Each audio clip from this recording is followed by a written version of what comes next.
Hi friends, இந்த தீபாவளிக்கு டேஸ்ட்டான சாஃப்டான குலாப் ஜாம் எப்படி பண்ணுறதுன்னு பார்க்கலாங்களா? நான் எடுத்துருக்கிறது MTR gulab jam packet. Beginners இருந்தீங்கன்னா எம்டிஆர் ட்ரை பண்ணுங்கள், கண்டிப்பாக நல்லா வரும்.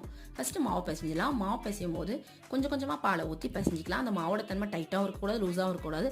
பிசைஞ்சு வச்ச மாவை அப்படியே 5 நிமிஷம் விட்டுருங்க.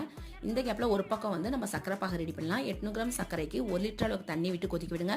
இன்னொரு பக்கம் வானலில் எண்ணெய் விட்டு சிம்லே வச்சு காய வைங்க. இந்த எண்ணெய் காயறதுக்குள்ளே நம்ம பிசைஞ்சு வச்ச இந்த மாவை சின்ன சின்னதாக உருண்டையாக நம்ம உருட்டிக்கலாம். எண்ணெய் காஞ்சோடனே அந்த உருட்டி வச்ச உருண்டையை நம்ம ஒரு 6 இலா போட்டு பொன்னிறம் வர அளவுக்கு பொரிச்சு தட்டில் நம்ம டிரான்ஸ்ஃபர் பண்ணிக்கலாம். டைரெக்டாக கொதிக்கிற சக்கரை பாகில் போடாதீங்க. சக்கரை பாகோட தன்மை தண்ணி மாதிரி இருக்கக்கூடாது, கம்பி பதத்தையும் இருக்கக்கூடாது. ஓரளவுக்கு அப்சர்வ் பண்ணுற அளவுக்கு இருக்கணும். கொஞ்சம் ஆறுனதுக்கு அப்புறமா இந்த உருண்டை எல்லாமே நம்ம சக்கரை பாகில் டிரான்ஸ்ஃபர் பண்ணிடலாம். ஒரு 2 மணி நேரம் அப்படியே ஊற விடுங்க.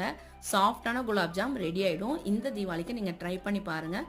கண்டிப்பாக நமக்கு சாஃப்டான குலாப் ஜாம் வரும். உருண்டை உருட்டும் போது உங்களுக்கு விசில் வந்துச்சுன்னா எண்ணெய் தடவி உருண்டை உருட்டுங்க.